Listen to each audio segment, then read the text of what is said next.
Joining me, Speaker of the House, Bronwyn Bishop, and Sky News host Steve Price. Welcome to you both. Bronwyn, Albanese has been supporting Anika Wells, insisting it's all within the parliamentary guidelines. I mean, you've been through this yourself. Do you think Anika Wells is going to have to step down? No, I think she'll probably survive because there's one rule for socialists, there's another rule for everybody else. And I must say that Albanese's questions on the ABC question shows that he's going to be as normal, stick by his socialist mates. Yeah, what do you think about that, Steve? I mean, to all of us, this seems like a pattern. There's example after example. I mean, about 4 new revelations dropping today, most of it being, digging from the opposition leader's office. Not all of it, not that Fin Review story. There's another example as well. But this is a big win for Susan Lee as well. On the very week when Anika Wells is meant to be announcing the social media ban, which takes effect on Wednesday.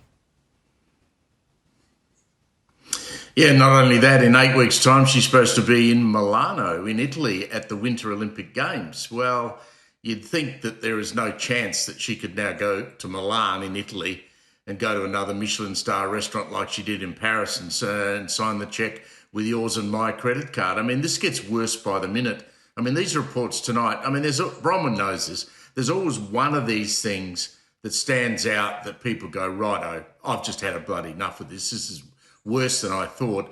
And I reckon keeping a com car waiting for 7 hours outside the Australian Open tennis while she sat in there watching tennis and the com driver was out the front and that cost $1,000. It's always the smaller ones that obviously get you. I mean, the restaurants are bad enough, that ridiculous fare for 3 people to go to the UN, travelling business or first class, we still don't quite know. And then the husband going to 3 straight AFL grand finals costing $9,000. I mean, seriously, yes, rewrite the rules, but the person who so obviously flouts them and loves the high life in a week when she's supposed to be announcing major reforms to social media, she's got to go, surely. I still think she'll survive. After all, Tony Burke has survived, despite the fact of he's taking his family on a first wife to Uluru. That was $12,000. 8 years later, he repaid $8,000. And then, of course, he took a staffer away on a trip to Europe, $48,000, and he's still there. Wayne Swan, who chartered a plane from Brisbane to Bathurst to address a Labor Party function, as I did to address a function in Victoria. His charter was $7,000, never repaid it. He was still there. Mine was $5,000. I repaid it. So I think she'll survive. But this is the issue. It's a cost of living crisis. Most families can't afford a holiday anymore. They can't afford to travel. Airfares are still high post-COVID, and yet she's flying her family at taxpayer expense, holiday in threadboat, flying her husband to A-list events, to sporting matches. I think this really infuriates the public, and what infuriates them even more is to hear the Prime Minister defending it and saying that there's nothing to see here. All right, we'll see where this goes, because it seems like there's plenty more examples to come. Well, after weeks of speculation, as you know by now, Barnaby Joyce has confirmed he's joining One Nation. Pauline and I we didn't meet each other yesterday. We've known each other for 20 years. 20 years, and we did make this decision overnight. It was a very considered decision over a long period of time, and I want to thank Pauline for her perseverance and patience with me. All right. I mean, Steve, that was all a very friendly interview between the two of them for the moment. How long do you think that good relationship's going to last? Well, I watched that interview with great interest on Andrew Bolt's program just before you came on, Sharri, and they were standing there together, very chummy. But he answered one question from Andrew to Pauline, where Pauline said, look, I've had enough of people asking me when I might step down, when I might retire. I think she's 71 or 72. She said, I might go for 2 more terms, which would be 12 years because she's a senator. I looked at Barnaby and I thought, I wonder if that was part of the negotiations, that she was going to be in charge until she's 83 years old and Barnaby's going to hang around as her deputy. I mean, look, the big problem here is for the coalition and the Conservative side of the coalition. This is the problem. One Nation surging in the polls. Barnaby going there is only going to make those numbers get stronger. They might end up having the balance of power in the Senate. It's a disaster for the coalition, I think, to lose Barnaby. And the fact that he's now done it means that they've got a real problem on their hands. Obviously, it is a problem for the coalition, but Bronwyn, do you think this is actually a good move for Barnaby Joyce? I think he thinks it is. And I think it will bring a power to One Nation because he is such a good retail politician. There is a real problem for the coalition right now. And it is that the old broad church that John Howard used to speak about has gone. And you can see a lot of people wanting their own liturgy.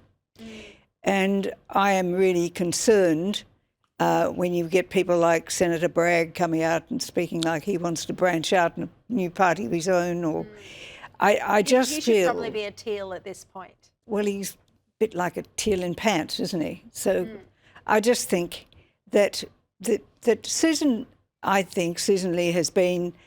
she's had her best 2 weeks when she started to push the policy and have something to talk about. Yeah. But the main things that are driving the Australian people and they really care about is that they care about the migration question.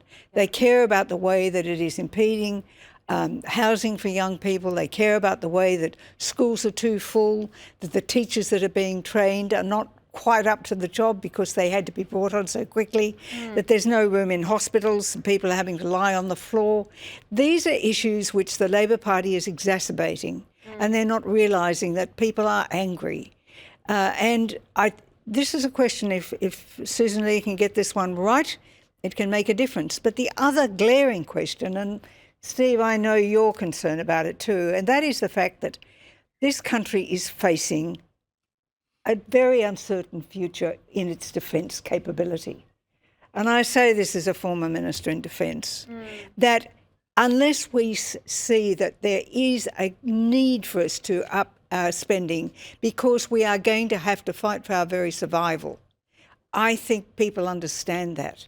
And so the three issues of this huge amount of money, $1.3 trillion off budget, being spent on rewiring the nation, another $1 trillion of debt sitting on the on-budget, and other debts that have been hidden.